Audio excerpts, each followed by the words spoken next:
Hello, ladies and gentlemen, and welcome back for another edition of Real Estate America's Newsroom. I'm your host, Jake Wolf, and today is the beautiful 24th day of May in the year of our Lord, 2022. As always, we have an action-packed show. Stick around, grab your favorite beverage, pull out something to write with, start taking some notes. We've got some amazing people behind the scenes, and we're going to cover a lot of ground today as it pertains to this beautiful week in May. The last housing bubble, ladies and gentlemen, kind of missed Texas, right? It kind of missed Texas. 2008, we had a lot of people that, well, if you had a pulse, you could go ahead and actually get a home loan. Obviously, we know how that went. Texas and their practices back then kind of had a conservative viewpoint, didn't allow some of these things to happen. But now, so says some big economists, that Texas could be the bullseye for what might be coming. Tens of thousands of real estate agents go ahead and enter the real estate marketplace over the last year and a half, tens and tens of thousands. So we're going to cover some ground and find out what's going on in Colorado. 2,400 more real estate agents became licensed in Colorado in 2021.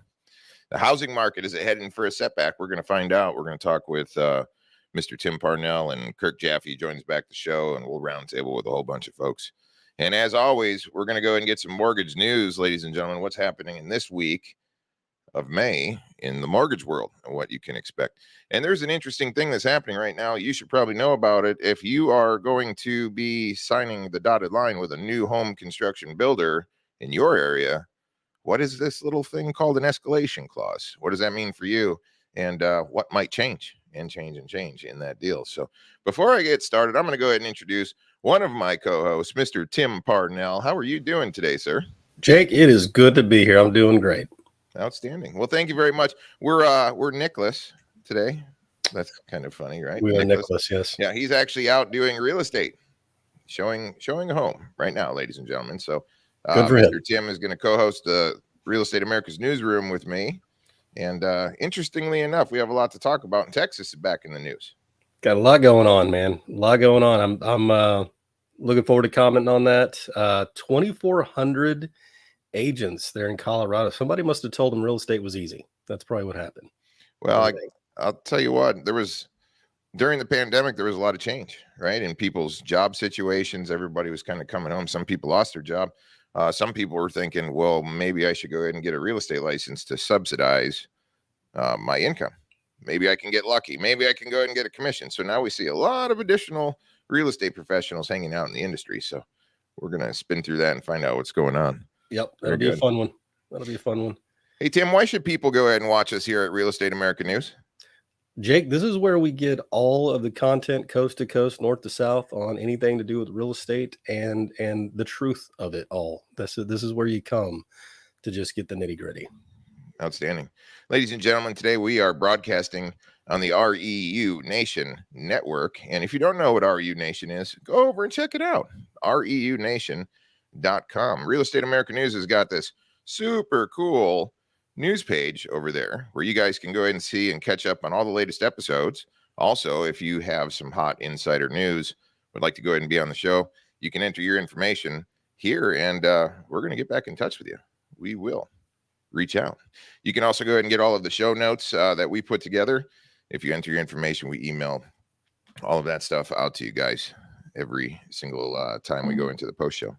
Well, good deal. So, you know what, Tim, let's go ahead and get right into it.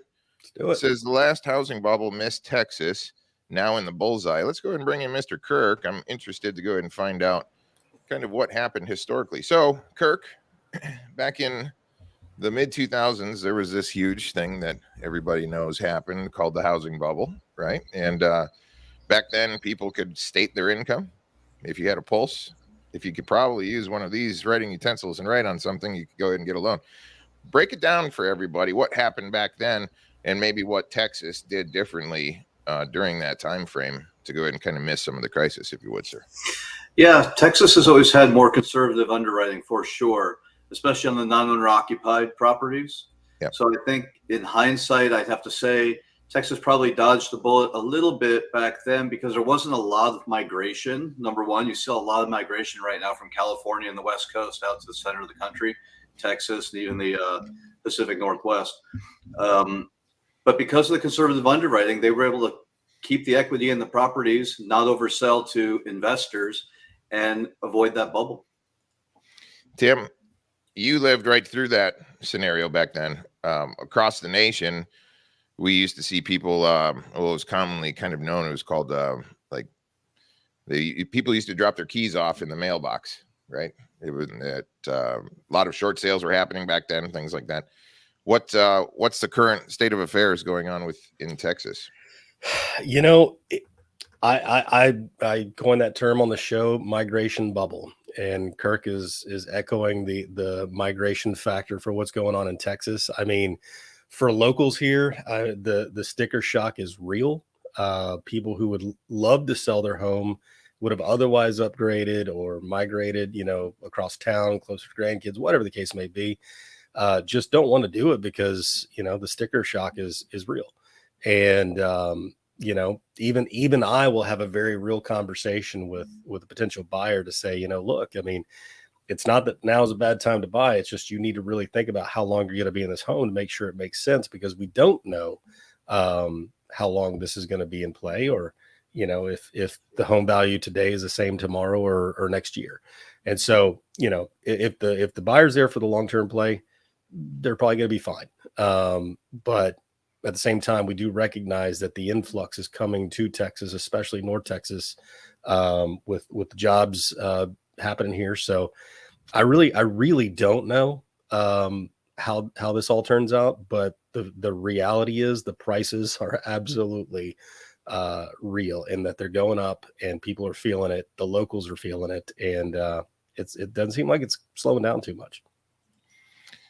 So fast forward to today, this fortune.com report says, and the U.S. is once again amid a housing boom and has set home prices out of reach for many buyers. U.S. home prices have risen 19+% over the past year, which is more than 4 times the greater income growth during the same period. But this time around, Texas is front and center in the surging housing costs. So it's quite interesting to go ahead and see. Do you see a lot of people that are now resorting to rental type income or rental type housing in Texas? I'm not going to say any more just because of the availability. It's just that the rent prices are going up. I mean, even for an 1,100 square foot house, you can get, almost $2.50 a square foot, depending on where it's at. And that's just crazy, because it used to be just $1 per square foot not too long ago. So it's just, there truly is a shortage, whether it's rental or homes for sale. And people, because of the migration factor, they're willing to pay whatever the heck they can get their foot in the door on. And they're paying, on the rental properties, they're paying, 1, 2, 3 years up front just to secure it. Hey, Kirk, so the last time we looked at Austin's housing market, it was talking about it's 66% above what it used to be not so long ago as far as actual home values. How did we get to that point, and what's going to happen in the future? What is your opinion down in Texas? Yeah, thanks, Jake. How did we get to that point? Well, a couple of things are happening. First of all, Austin is a very hot market for young people. Great music, great food, great entertainment. It's also got now an amazing work base. You've got major manufacturers like Tesla, Hewlett Packard leaving California, moving their entire companies out to Austin and into Texas, which means you have a great job base. So when that happens, people want to go there. They want to go for work. They like to work remotely, perhaps. They want to get out of the rat race or the riffraff of the larger cities. And I think that's what happened out there in Austin. The other thing you have to keep in mind, Jake, is right now household formations monthly is about 14 million households a month. That's way in excess of anything we've ever seen in the history of this country. It's far outpacing what happened during the baby boomer era or any other time. And when you get that many people that are forming their households, they're eventually going to want homes. But there are only about 477,000 homes on the market right now available for sale, single family residences. That's nationwide. So you have a big supply and demand imbalance still. I think that's going to continue for a little while longer. So I think we might see something in Texas or Austin where we see some plateauing or maybe a little bit of reduction in values, 1 or 2%. But if you made 19% last year and it goes down 1% or 2%, you're probably okay. But more than likely, it's just going to plateau or even stay at that 3 to 5% appreciation going into 2023. That's what I think. So these values in these reports that we see when we talk about this increase in percentage, really it's weighed against the underlying economic fundamentals and job opportunities in the local area. So sustainability. I think so. And you also have to consider a wage increase. So I know they're saying housing values are far in excess of wages. That's true, but wages would be more apt to cover a monthly payment instead of a total purchase of a home. So homes may be up significantly, but the monthly payment is up maybe $200-300, which is significant. But if wages are going up 5 to 6%, it's a little bit more in alignment than I think what you're seeing in the local press. Tim, how's the job market in the Dallas-Fort Worth area? What are you seeing there for? I mean, the job market's strong. It still falls in that category. It's hard to find good help. People are willing to pay in excess of what the typical pay for any given job might be just to get somebody qualified to perform and show up. That's happening across the board. And so, I mean, there's enough to go around. If you want it, you can go get it. It's a matter of here locally is getting the people, positioned and settled to accept those jobs. The head scratcher is, why are there so many what seem to be either vacancies or lack of qualified employees that are willing to accept those jobs? That seems to be the head scratcher right now. I will comment on Kirk's position as far as the home values. Maybe they don't go up on that 20-30% annually, but they come back down to 3 to 4, and that matching the increase in wages, which we are also seeing. The other thing that's increasing is the cost of living. And if everything's going up, then your increase in wages does not actually afford you more buying power, because it's all being dissipated, with everything on the rise. So the curious question will be, what gives first? And I believe the answer to that question will dictate what actually happens with the housing market. But, I do think the migration factor, the migration bubble that we're seeing, it will be a nationwide thing, but I do believe that certain pockets will get hit harder for what will be a shift, not a reset, but definitely a shift from what we've seen as the norm in the last couple of years. So the Lone Star State has benefited greatly from a lot of the work from home type stuff. You see big companies like Hewlett Packard and things like that are allowing their workers to go ahead and work from home. And you see a lot of folks that are migrating from California to Texas take advantage of low taxes and things like that, still work from home, favorable weather, right? You see a lot of that southern migration happening. So a lot of people coming in, and so we'll see what happens. Obviously there's an inventory issue there as well. So yes, sir. Outstanding. All right. Thank you, gentlemen. Guys, we have had a substantial increase in real estate agents here in the United States of America. Let's go ahead and take a look at a report and see what happened in Colorado. Over the pandemic and for the last few years, we've really needed those extra hands on deck. Real estate is an industry that thrived during the pandemic, while other industries struggled to keep the doors open. We did need to hire more people, and I am so grateful that the real estate industry has continued to do so well and to be one of the industries that has truly grown during the pandemic. Jenny Yusei is the owner of Yusei Realty in Denver Metro. She's doubled the amount of real estate agents on her team to keep up with the demand. According to the National Association of Realtors, tens of thousands of more people joined the profession in 2020 and 2021 than previous years.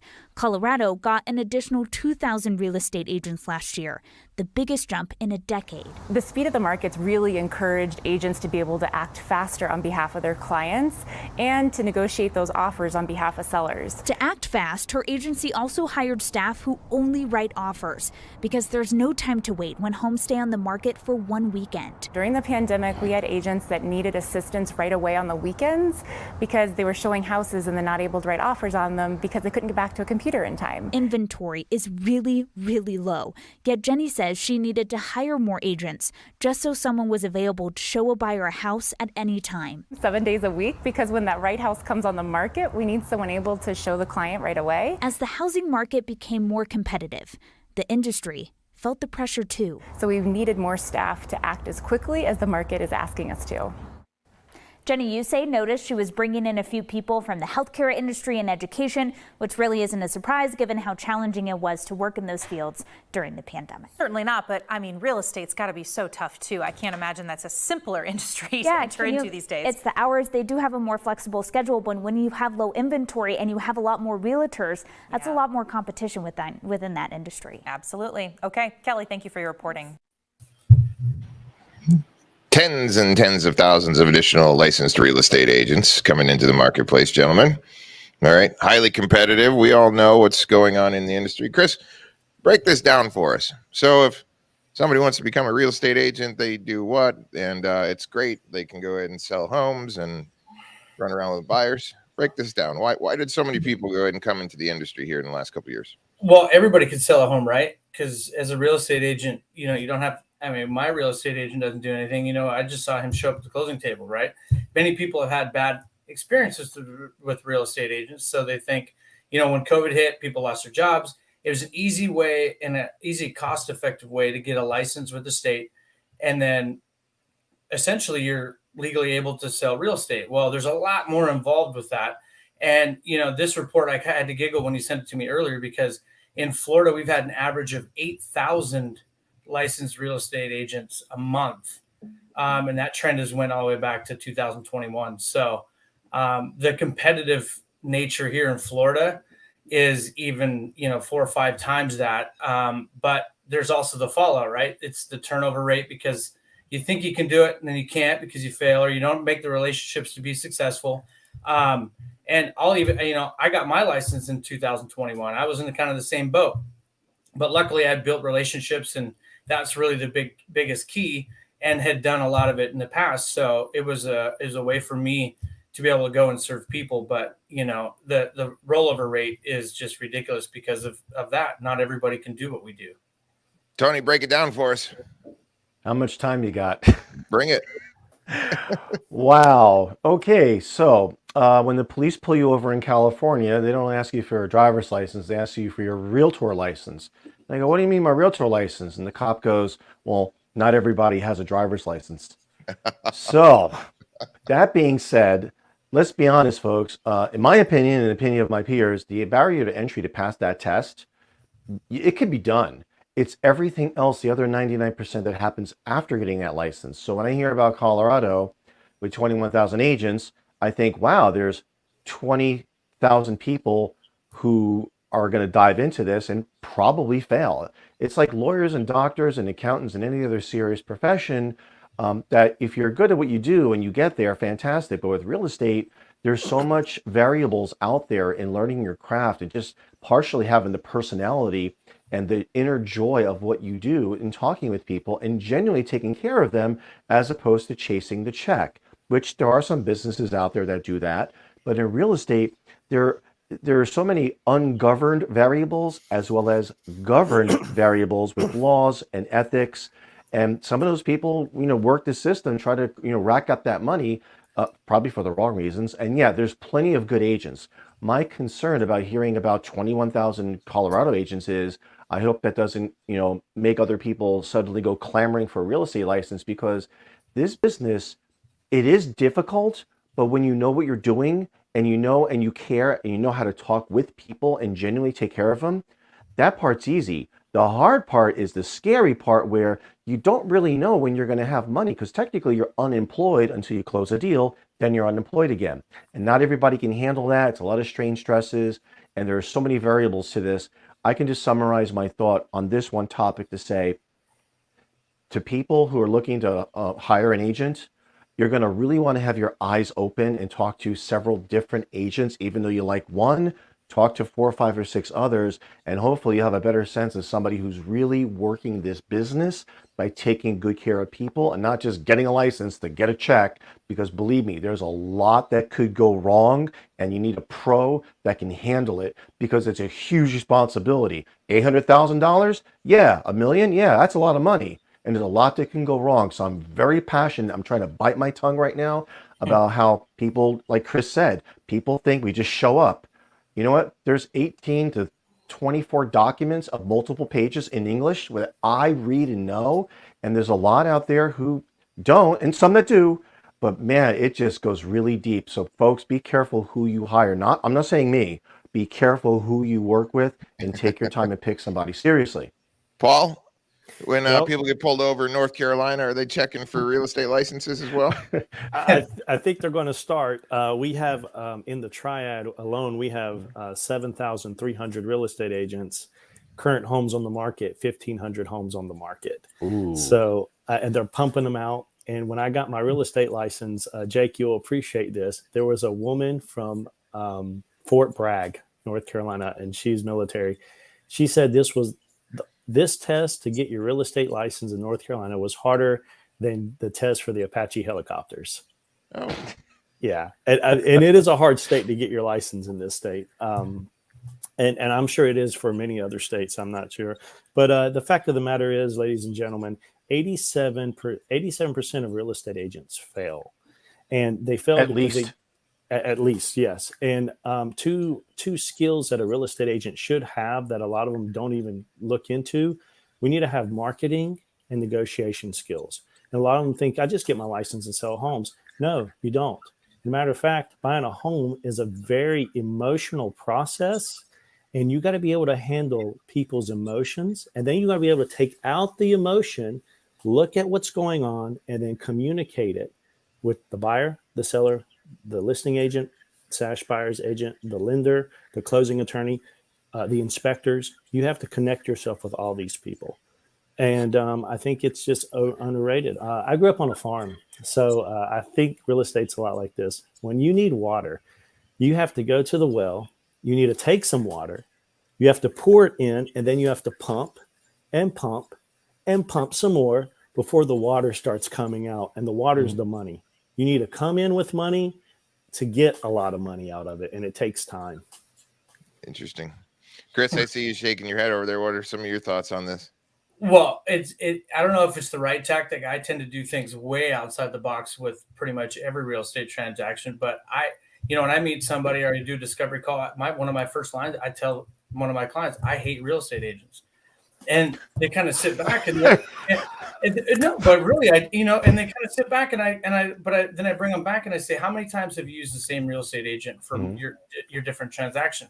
And 99% of the time, they always say, I've never used the same one twice. And I say, exactly, because now I have to work 50 times harder to show you what a real estate professional does throughout the whole transaction, because those other people did it the wrong way. And now by the time we get done, if I prove myself to you, now you're a lifelong friendship, and that's how it should be done, not just somebody that just disappears. And I tell you what, it's a really easy way to spark a conversation, and then you can relate to them and show them how, and educate them in all different aspects. But that's one of my things I tell everybody right when I meet them. I hate real estate agents. You know what I mean? And they're kind of like, well, wait, you're a realtor. What? I'm like, it's a little bit different. We'll talk about it. Mr. Kirk, you went ahead and wrote a book. What is that book? Yeah, it's called Relationships. It's helping real estate agents. Thank you, Tony, for having that over there. It's helping real estate agents understand how to really build a referral network. And what that means, I go on for hours and hours when I think about real estate agents and the idea of farming. It's similar to what Paul just said, growing up on a farm, but I see so many real estate agents just littering their farm with paper and other garbage literally on the ground. I think they need to take a different approach, and maybe we get a better result at the end, less than 90% failing. Well, you've been in the mortgage and finance and real estate industry for quite some time. So you've had a lot of relationships. You've seen a lot of real estate agents come and go. For all of these tens of thousands of additional new agents that are coming into the market, What is some of your top 2, 3, 4 suggestions for some of these new folks that are coming in right now, Mr. Kirk? Yeah, if I had tips for new real estate agents, I'd say the same thing that the realtor that got me into the business 25 years ago said to me: get your database together, understand what your sphere of influence is, and start to build a list. It doesn't have to be a big list, because over time, you will start to grow that list and you'll have a nice, healthy, thriving business with people that don't leave you. So start with your database and then talk to them and tell them honestly what you're doing. I'm new in the business and I'm looking to create this kind of impact on the people I serve, and go with that. Keep it simple. Right. You know, that's one of the big things. I know a lot of new real estate agents that get into the marketplace, they have this hesitancy of telling people that they're new to real estate, because they're like, oh, you know, that kind of a rookie mentality. They think that people will perceive them as not capable or professional enough.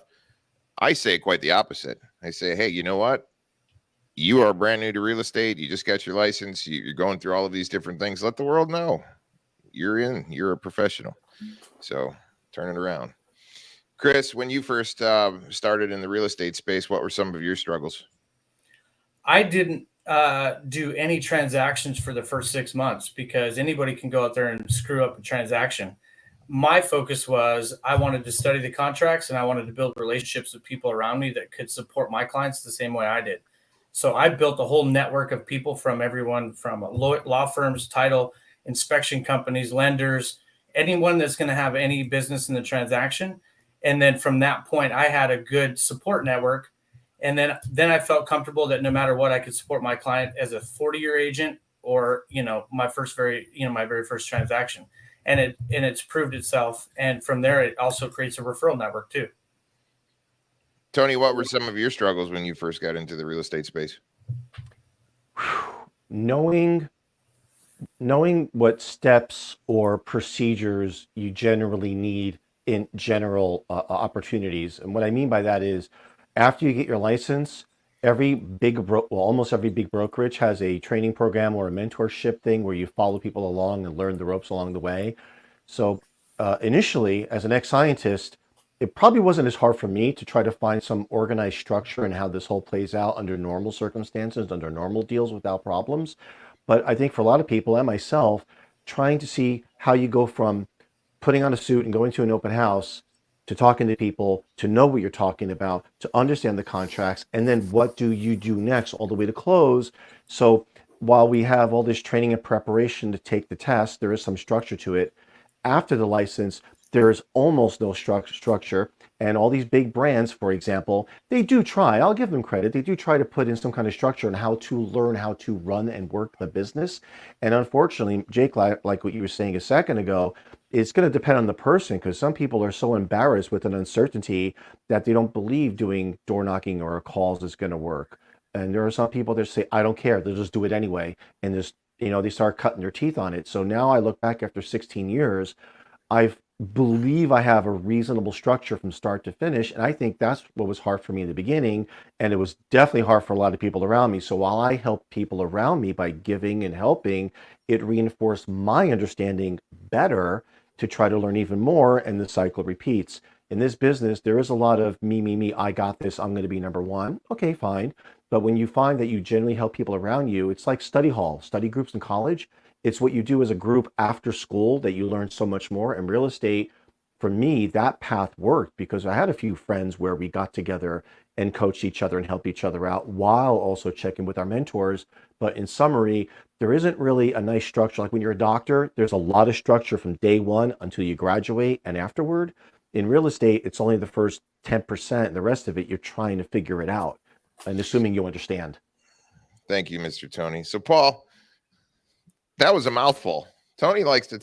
I didn't know he was an ex-scientist. Did you know that? Yeah. I pick on him all the time. I said, "You're an ex-scientist. You should have." So Tony's been in the business for 16 years. Chris has been in the game for about a year and a half now. He's got things set up right. Chris is working with close to 30 some different families right now. You said something about when you first get started, you need to have your marketing set up. You need to have a database of people. You need to be connecting, talking to different folks. Mr. Kirk went ahead and said that very clearly. Start communicating, start adding value in relationships, things like that. So what were some of your struggles when you first got into the industry, and what kind of suggestions would you give to some of these new tens of thousands of agents that probably are 87% likely to fail here in the near future? Absolutely. So what everyone else said is very legit, and it's right on point. My biggest two things that I struggled with was trust, gaining the trust of the public to use me, and communication skills. And when I say trust, that's also being the knowledge broker in your area. You're going to want to know. So when I first got in it, I did tell people I was new. And a lot of people say, don't tell them you're new because they won't use you. But I did. And I've been in it 6 years, Jake. And I work on pretty much everything now as referrals. And my first 2 years was tough, extremely tough. And that's when I'm just learning, and every agent goes through that. But if you, as a real estate agent, new in the business, tell them you're new, but you start learning the MLS, you start learning your area, you start doing CMAs, and you start calling your friends and your family and your sphere. Hey, I know I'm not asking you to see if you're looking to buy and sell. I just want to give you a market update. They're going to start to trust you as the professional in your business. So when someone does have an estate sale, they're going to say, you need to call Paul, or you need to call Tony. He calls me all the time and he gives me markets update. He knows what he's talking about. Once the people trust you, that's the first step. The second is communication. And I will not forget, I admit my faults. I was horrible at following up. And that is one of the biggest things a real estate agent needs to do. You need to follow up. Even if you have nothing to say, call them or text them and say, giving you an update. I have no news. I just want you to know. Yeah. And every Wednesday, just to let you know, I follow up with all my clients and lenders. Awesome. and the other agent I'm working with. And even if I have no news, I'm calling them on Wednesday to let them know any update. So I think it's very important. Those are the two things I really struggled with. Once I was able to master those, my business started to turn. Sure. Well, that goes to being a good custodian in your local marketplace too, right? Is, if more people kind of embodied some of these core principles, I think they would be more successsul. Yeah. What say you? Yeah. Good deal. All right. Well, thank you very much, Mr. Paul. We appreciate you. Ladies and gentlemen, what's going on in the housing market? Where are we going? Is the housing market heading to a setback? Let's go ahead and pull in this interesting mainstream media report, and economist warns that we might be there. Let's take a look at it. A warning tonight from economists on what the future holds for homeowners and for renters. Real estate prices have been soaring, but industry experts say there is going to be a reckoning. I spoke to a Florida Atlantic University economist today who explains why financial hardships could be on the horizon. Home sales fell for the third month in a row in April, according to the National Association of Realtors, as rising mortgage rates and affordability challenges continue to push would-be home buyers out of the market. The nationwide median price of a home is at an all-time high, a record $391,200, up nearly 15% from last year, according to a report from the National Association of Realtors. What's next won't be good, according to real estate economist Ken Johnson. There's going to be some repercussions. There's going to be a reckoning. So this is occurring not only in Jacksonville, but many cities around the country right now. But everybody doesn't have the same set of circumstances or the same backdrop, if you will, that Jacksonville does. Johnson says in states like Florida, where there is a severe shortage of available housing and an influx of new people, he says the value of homes will remain high and so will the rent. Rent in Jacksonville was 20% higher in April compared to last year, according to a new analysis from Redfin. In contrast, Johnson says in other metropolitan areas, which are seeing population decreases, homeowners there could see the value of their homes decline. You're going to see prices decline, I believe, rather significantly. Youngstown, Ohio, Buffalo, New York, where you're getting that departure of population. So no one's getting out of this unscathed. Johnson says the large number of out-of-state investors who purchased homes in apartment complexes in North Florida is actually a good thing for the local economy. Even though these out-of-state investors are oftentimes paying cash and pricing families out of the market, Johnson says they're creating stability. I hear this a lot where, you know, the out-of-state investors, the institutional investors, Wall Street, they're ruining the rental market. They're ruining the housing market. And quite honestly, it's the exact opposite. So what they're doing is creating efficiency. You want professional investors in your asset class. So the supply of homes is starting to improve slightly. That's according to local realtors. Transactions are still progressing quickly, but not as many homes are being sold sight unseen. But because interest rates have creeped up higher and higher, many families are now choosing to stay in the home they live in and not sell if they locked in at a record low interest rate that they were able to grab last year. Joy? So, Mr. Kirk, more of the same, right? Says nobody's going to be able to get out of this unscathed. So says that economist. What say you? Yeah, I think it's a little bit of bravado. I don't think it's going to be, that bad where people are scathed. I think if we look at today, new home sales, which actually measures the signed contracts on new homes, decreased by 16.6% in April at a 591,000 unit pace. And the March figures were revised lower by about 55,000. So as I said earlier, inventory is increasing about 8% to 444,000 single family homes for sale. And the average home price has gone up actually to $450,600, even in excess of what they said there on that report. But having said all that, you have an enormous amount of demand still. So I think as long as demand is there and people are looking for quality places to live, it's not going to be a problem. And I agree with that economist. I do like the institutional investors. It actually does add stability. And institutional investors only make up about 2% of the entire real estate market. So they're not really going to destroy things. Yeah. Tim, so the real estate market either is a driver in the economy or the recipient of what the economy is doing. There's a lot of different contributing factors, right, that come into play. We're seeing some Goldman Sachs economists talking about $150 barrel crude prices, a lot of policy changes from our leaders across the U.S. Affect change, right? Good or bad? What's your take here on this report? I think the real estate market has a symbiotic relationship with other markets. Okay. And so, one can't thrive without the other. I mean, it can, but, there's going to be the ebb and flow between the two. But if one depletes entirely or for some reason loses its bravado, then the other one's going to go with it for whatever period of time, for whatever reasons. I do find it interesting that anytime that we have the mainstream media echoing a narrative on a national scale, it causes me to just kind of take a step back because, the echo factor, though we may sit here and disagree with it on some aspect of it, it doesn't matter what we say. It matters what the greater population believes, and that's what the echo is all about. And so if they can convince enough people that the sky is falling, then they'll believe the sky is falling. And what happens after that, I have no freaking clue. So, this is kind of the weird environment we live in, right? Is we sit here and try and educate on reality and truth and facts and real statistics.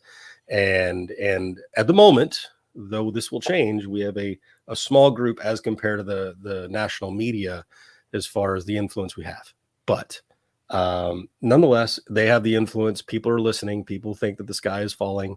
I do believe that there are factors at play. There are manipulative factors. There are, whether we're tweaking with the money supply, whether we're adjusting interest rates or the threat of, there's just weird factors at play that absolutely will have an effect. We don't know exactly what that effect's going to be, but they're going to have an effect.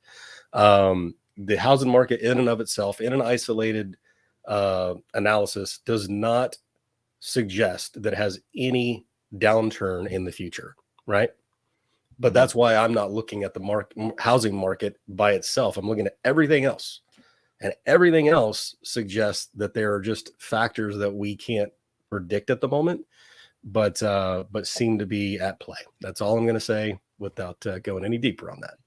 Kirk, I was sitting down with my children here this last week and helping them understand what a budget is and how to go ahead and kind of run through some of their expenses and their income and things like that. And got about halfway through the conversation, they realized, oh my gosh, I'm paying twice as much for most of my things than I used to have to go ahead and pay for it a year and a half ago. A lot of people are still trying to live their standard lifestyle as we know it. And but we're paying twice as much at the pumps. We're paying twice as much for food in a lot of different circumstances. All of these things are starting to have a trickle down effect. And I have been seeing some reports where people are making changes in their purchasing habits, not going out to eat as much as they used to, not purchasing things, not going on trips. I have some family members that are retired, elderly, and at that level of life, they're not out working anymore. So the income that they have fixed for themselves is always budgeted. And these are real struggles. So as it pertains into the housing market, we are starting to see people make change in their thought process, maybe not make a purchase and rent and vice versa. But all of these things are contributing factors, are they not? Yeah, they sure are. They sure are. And I can't remember exactly what the statistic is. I think it's every 1% that mortgage rates go up, or it might be inflation rates, that spending goes down by 5 cents on a dollar. So what's that mean? We're going to see a 5% contraction here in people's spending ability. Credit card fees are going to go up as short-term interest rates go up. And we do see the Fed's going to raise those rates another 0.5 point in July and June, and probably again in July as well. So I would expect some tightening to come, but it's temporary. You know, I think as long as people can take a longer view and budget as much as they can to save and cut out some extraneous expenses, they're going to get through this. And those that budget well will come out on the other side with new homes, with better opportunities. And I think that's going to be the real upside in this whole thing. Absolutely.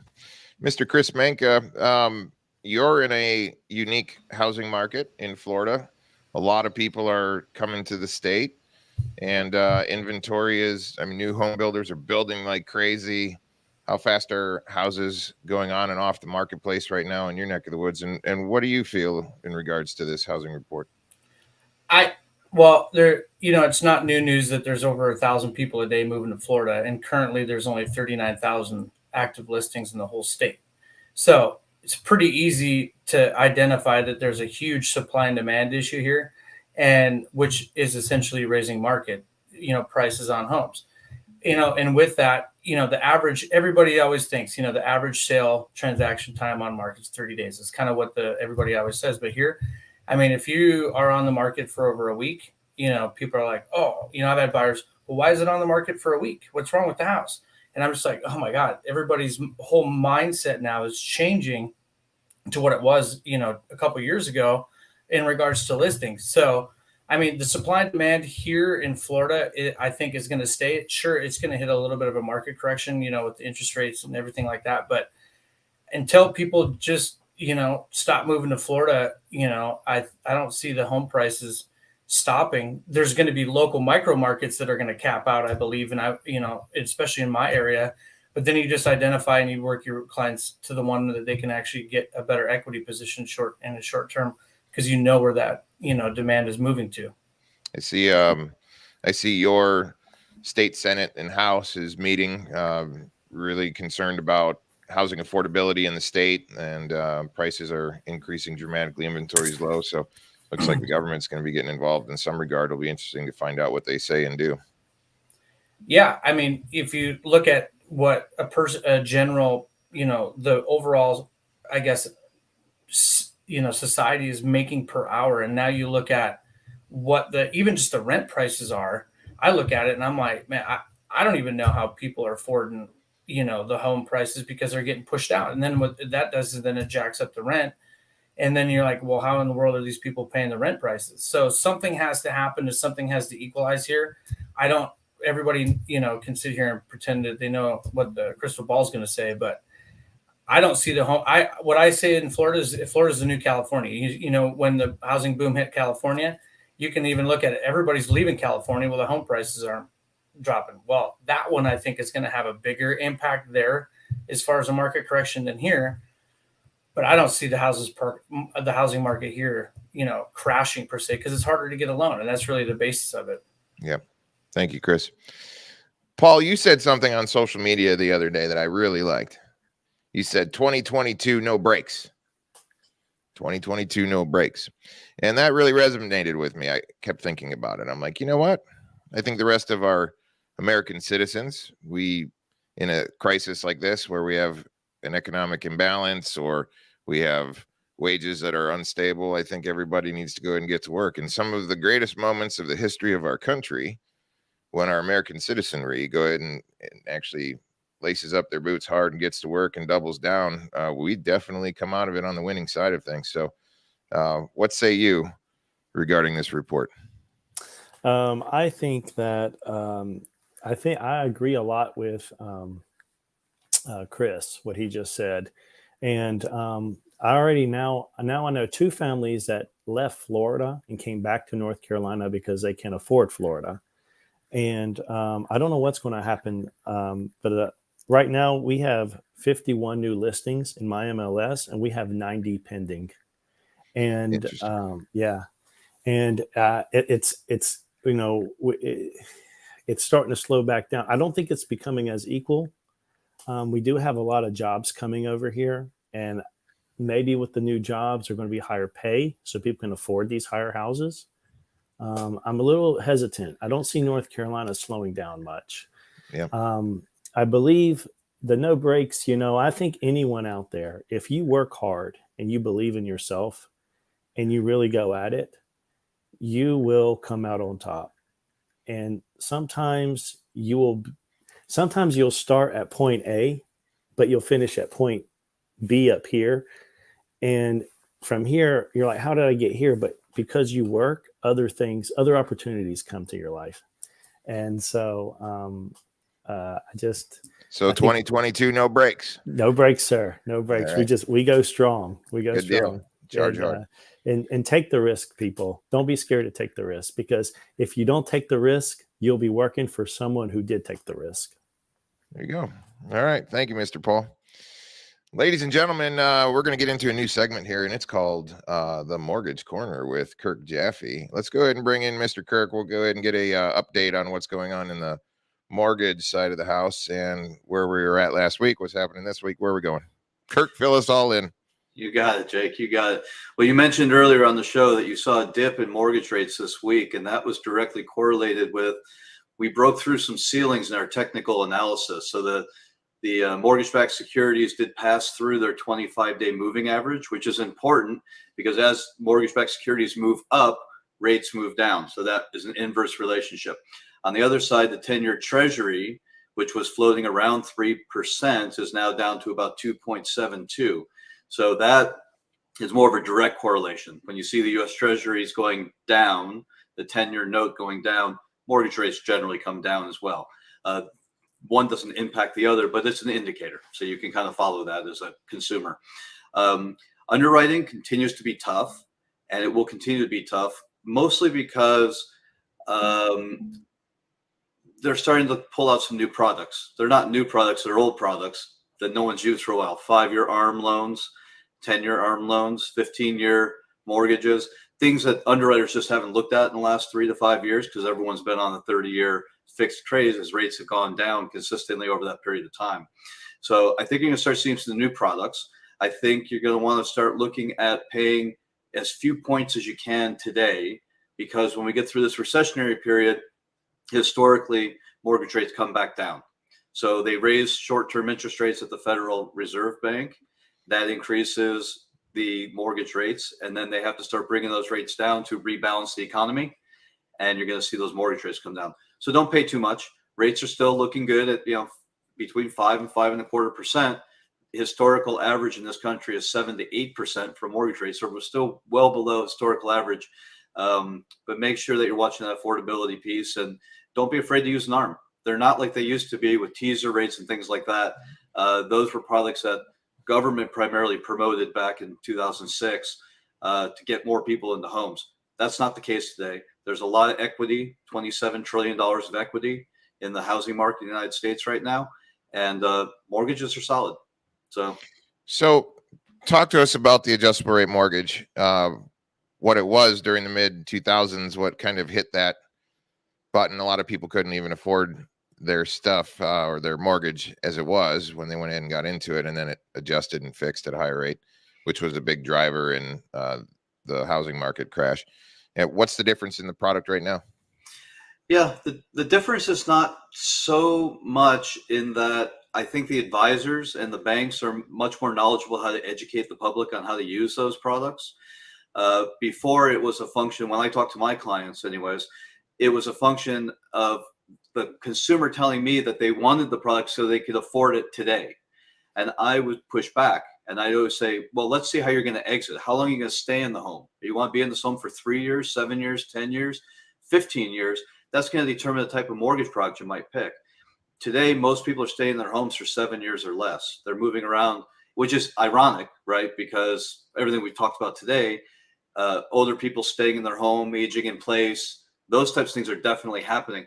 But the younger population, people that are first-time home buyers, are trying to move up more quickly than they used to in this country.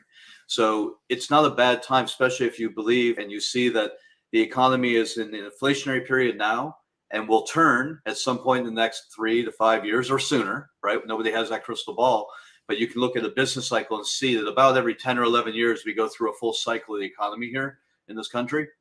It's not a bad time to use a 5-year interest-only ARM or a 5-year ARM loan at 4.25% instead of a 30-year fixed at 5.25%, especially if you know you may move out of that house in the next 3 to 5 years. Yep. Talk to us about this 40-year mortgage product. Yeah, I love the 40-year mortgage product. Some places in the world, I believe Japan has a 99-year mortgage product, and they sell their homes to generations. So they keep that payment as low as they can by having a long amortization. And that's what the 40-year product's all about. Again, nothing to be afraid of. Some people, I think, might say, well, I'm already into this for 30 years. Now I got to go 40 years living in my same house. It's not true. It's about affordability today and in the next, small period of time, 1 year, 3 years, 5 years. Generally, mortgages get easier to pay over time because generally speaking, people make more money. Cost of wage increases. I know we're in an inflationary period right now, which is making it tough for a lot of folks in the country. But generally speaking, wages go up over time. Well, that doesn't happen to mortgages. Mortgages are on a fixed, simple interest amortization schedule. So every time you make a payment, it just goes down, right? The costs go down, everything goes down. And about 17 years is when it flips over. On a 30-year mortgage, the first 17 years, you're paying more in interest than in principal. And after about 17 years, every payment goes more towards principal, which means you're paying less interest as time goes by. So I think it's a good time for people to be in a home. As I will always say, homes are going to create stability. They're going to create net worth for families. And that's what's most important in this country going forward. And I think that today it's about using the right products that are available, 40-year mortgages or ARM loans, to make sure we can afford it through the tough times. Outstanding. Well, there it is, ladies and gentlemen. That's a breakdown from Mr. Kirk in the Mortgage Corner. If you have any questions or comments, you can always get in touch with us at the show, and we'll go ahead and talk about it. Thank you, Mr. Kirk. I appreciate it. You got it. Thanks, Jake. Absolutely. All right. There's this weird thing out there called escalation clause. So are you looking at possibly picking up a new construction, right? Brand new, beautiful home getting built. When you go sit down with the builder, they have an escalation clause, Mr. Chris Manka. What is this escalation clause in the new build sector, and what in the world is going on?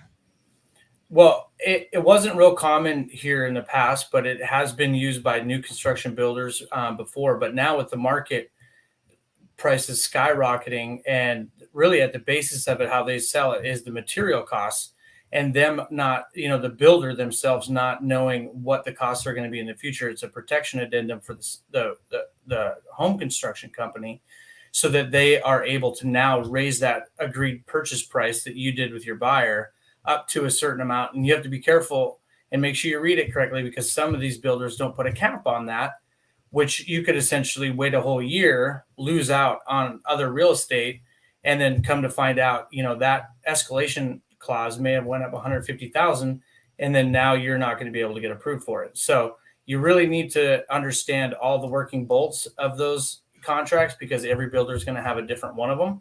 And then on the flip side of that, the builders that may not have those, you really need to read each specific part of that contract with your client, because there's a lot of ways that those builders can cancel that contract very, very easily and walk away from it, and then relist it if they need to, or if the prices may have adjusted and they see that they're losing money on this house, they can walk away very easily. So you just got to protect your clients on both sides. So Kirk, down here in Florida, there are people that are getting escalated right out of their pre-approval.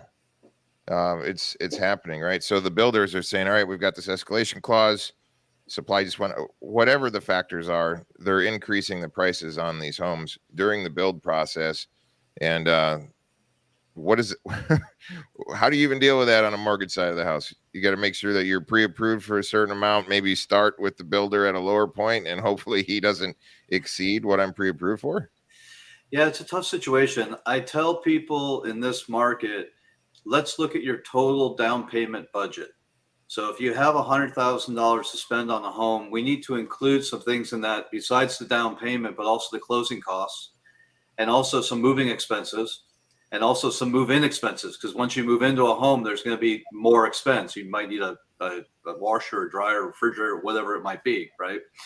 So I look at people's entire budget, and I try and set a clear expectation. Now, these acceleration clauses, I didn't like them. I've never liked them in the 25 years I've been doing this, but because it sets people up for failure, which is what we're seeing now, right? And it is a tough process to buy a house. It's an emotional process. So let's not, blow smoke up people and let them think that they can have a big letdown at the end, right? Which is what's happening. So how do you protect against that? Make sure you have a few different mortgage products available, whether you're using an ARM, a 40-year or a 30-year. Have some different scenarios ready to go. Get pre-approved for the most restrictive mortgage you can.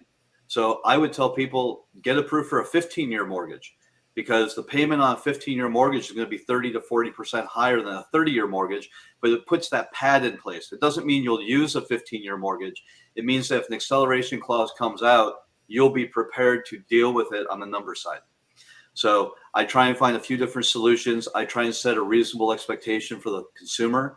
And I would definitely hire a real estate agent to look through those contracts, because it's buried in there. In California, you go buy a new home purchase contract, it's like 60 to 80 pages of just initial disclosures. And nobody reads them. They just sign. And sometimes I wonder how Dodd-Frank helped anything, although it helped a lot of things for sure. Consumers are still consumers. So our job is to protect them as much from themselves as we are from the builders or the market conditions that might surprise them. Kirk, how can people get in touch with you if they need your assistance? Yeah, go to my website, kirkjaffe.com, or 818-469-2189 is my cell phone number, my business number. And love to talk to anybody or answer any questions you might have. Thank you very much. So, Chris, a lot of new construction that's happening. These escalation clauses are getting poured into everywhere. What do you do to go ahead and support your clients in Florida? And how can people get in touch with you if they need some representation? Well, Kirk really nailed it on the head. It's having that good relationship on a real estate agent side with the lender team that you have. So the communication is laid out on the front side of it, so that way you're already giving them every single scenario that could potentially happen, good, bad, or indifferent, so that way we know how we're going to navigate this specific transaction. And then on my end, I align and read every the contract, so that if I see something that I know or see that may be an issue, I'm going to relay that to them, and then having a partnership with a real estate attorney or somebody to review that, and then really get a good understanding. Because at the end of the day, I'm not an attorney, Tony's not an attorney. I don't want to try to give somebody some legal advice based on how a contract's written and then it come back on me, right? But overall, we can give a good idea of how that contract is written and what it is supposed to mean. And if there's any questions, then that's when you refer them to people in your network that can answer it right. Don't try to just, be the big shot that knows everything. Rely on your team. Chris, how can people get in touch with you? My phone number is 707-685-6254 or chrismanka.com, Facebook, IG, the whole thing. I'm here. Thank you, Chris. We appreciate it. Tony, escalation clauses. There could be good and a bad on it. Just keeping it with the new construction builds. The buyers out there looking at new construction. I would suggest bring a real estate agent with you that you believe is competent. While real estate agents are not lawyers and they're not diagnosticians, real estate agents could be a suspectician. Bring your agent, let him read disclosures and all the contracts and stuff while you're talking to the sales rep there who's on the side of the seller, because a real estate agent could at least bring up their own personal concerns while reading this. And hopefully it's the 14th time with the 14th customer they've read these disclosures and could at least make the client aware of a concern. And when there are concerns, you're definitely going to want to go ahead and jump onto a real estate attorney and get specific questions answered, because that's their pay grade, not the real estate agent. So escalation clauses, I believe they're okay if you have to bite the bullet, be able to get that deal, to get that house. Otherwise, it's probably going to cost a hell of a lot more later. And it's always a potential that you can always create an addendum and say, Mr. New Builder, if I pay this much more for the home, can we stick to that price regardless? It's a bit of a gamble, but if things keep going up, then everyone else is paying more for a home. And if you're smart enough to have an override, maybe that's something you can do. It's going to depend on every state. So I would say tread very carefully and really think about your numbers. Like Kirk said, you're going to want to definitely have all the lending and money in place. And just like Chris said, is we are not lawyers, but I'm a suspectician. I can be suspicious of things. That's all you can do, right? Get in touch with you so that you can be suspective of things in their real estate transaction. Yeah, I'm not a doctor. I play one on TV though. I did once. It was pretty good. And if everyone out there, you can find any agent you want out there, but I'm available as an opportunity to have a conversation at Tony, TonyBarino.com. All my information is there. Check it out. Throw me a text or a call. Happy to see what we can do. Outstanding. Thank you, Mr. Tony. Appreciate it. Paul, the wonderful escalation clause. That would make me kind of concerned, right? Getting into this new construction, just like Mr. Kirk says, it's a very emotional transaction, right? We take a look at a home. We love it. We're looking at these brand new plans. We're building it.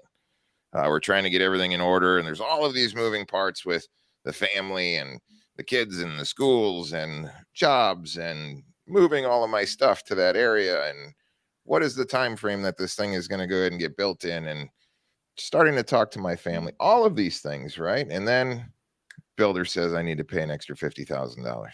Yeah, it's an eye opener for sure. I'm not a fan of escalation clauses. I'm not a fan on resales on escalation clauses. And as Tony was saying, I think everybody who's looking to buy a house, new construction, I think there's two things you should definitely do. Take a real estate agent with you, and that real estate agent to be sure to be seasoned and say, hey, Mr. Builder, will you do an escalation clause? Is it in here? After reviewing it, after reviewing the paperwork, to confirm it and get it in writing. And the second thing I really think a lot of people should do, get a pre-drywall home inspection. I saw the video that was linked, and the faucets weren't working right. Every new construction I do, I have a home inspector that does pre-drywall, and we have found electrical and plumbing issues before the drywall went up, and we made sure they were corrected before they move forward. So those are two things I highly recommend. Outstanding. Paul, how can people get in touch with you in North Carolina in the Triad area? Absolutely. My number is 336 area code 963-3684. I'm also Paul NC Realtor on my social media, and looking forward to helping you guys. Outstanding. Thank you very much, Paul. Appreciate it. Thank you. Yep. Tim, there's a reason why these builders are putting these escalation clauses in. I think you're on mute, by the way. So they're hedging against something that's possibly coming in the future. They obviously have inflationary pressures that are happening. It just is a weird dynamic. What say you on this situation? Well, I mean, realtors, licensed professionals are prohibited from writing escalation clause jargon into the contract, at least in Texas. But builders are not necessarily licensed. I mean, most of them are not. So they kind of get to operate a little bit in their own regard. I recognize that they're trying to protect themselves and the money and their investment. They don't want to sell something they're upside down on. I get it. The question is, where does it end? So we're definitely in some uncharted territory. I do believe this is just one of those things that, the proper solution will probably be revealed in the end, and we'll make concessions for that moving forward. So, but I don't know. I think this has been an awesome show. It's been some fantastic content on here. And especially what we're learning about the escalation clauses and just being prepared. If you're going to be buying new homes, to be looking for that kind of stuff, make sure you are reading the contract in detail and that you have a plan for it. Yep, absolutely. Chris, I wanted to bring you back in here real quick. A lot of these new construction developments, they've got this nice, pretty little office. And inside that office, there's a whole bunch of these people from different major builders, and they can represent you, right? But they're obviously sitting there wearing the builder's brand and pushing contracts out in front of you, giving you a glossy, beautiful idea of what the future is of living inside of this neighborhood. Home buyers in the future should bring their own representation, should they not? Talk to us about it. Yeah, you'd be surprised. I've found out from so many people that they, as a consumer, when they buy new construction, they feel like, one, that they don't need one because they're not going to, they assume that because they have the sales agent in there, that why would I need another real estate agent? But they also are under the assumption that they're paying for a real estate agent under that transaction. And, irregardless of the conversation and what may happen in the future, the seller is the one that essentially pays for that buyer's agent on the closing costs, right? So they're essentially having free representation to objectively look at that house and represent them in their own needs rather than a sales agent, like you said, that's going to be wearing that badge that is ultimately at the end of the day going to have the builder's best interests in mind rather than those clients. And I've had horror stories that we could talk about for days because they weren't represented by an agent of their own. And, earlier it was discussed about the inspections and different things. And I personally had it even happen to me, lot line's not right. I mean, you think that just because it's under warranty, it's going to be okay. But there's a lot of things that could be hidden behind those walls if you don't have a good agent that doesn't know construction or have, relationships with those builders. Irrigation systems crossing into your neighbors' yards and on and on. Don't even get me started. Thank you, Mr. Chris. So, ladies and gentlemen, get representation from your own real estate professional before walking into one of those sales offices, and think about that escalation clause. Tim, let's go ahead and wrap up the Real Estate America's newsroom here today. Once again, how can people get in touch with us? Well, you can go to reunation.com and you can find all of our shows housed there. And of course, we've got some other content providers there to check out and really comb through. But really, you got to check out Real Estate America News and make sure that you're seeing all the videos that we put up, because we just bring the fire twice a week, Jake. Twice a week, bringing it. Every Tuesday and Thursday, ladies and gentlemen, at high noon Eastern, 0900 Pacific. We're streaming live on the RU Nation Network. We'll be rebroadcasting on many channels. Make sure you enter all of your information so you guys can go ahead and get the actual show notes. What's cool about that, Mr. Tim, and most people don't understand, is all of these different articles, all of these different videos that we bring in at length is stuff that we can go ahead and send out to everybody if they're opted into the show. So, folks, you go to reunation.com. Tim, how can people get in touch with you specifically if they're wanting some asset protection and some other products on the marketplace, and if they have a need for protection against possible inflation? Absolutely. Yeah, they could reach me directly at patriotwealthnation@protonmail.com. And that is one I personally respond to. So if you've got any questions, any curiosities about what we do and how we can help, that's where you'll find me. Outstanding. Thank you very much, Tim. Ladies and gentlemen, have a blessed rest of your week. Make sure you tune back in on Thursday for another hot show here at Real Estate America News. And until next time, God bless you and your family. Cheers and charge hard.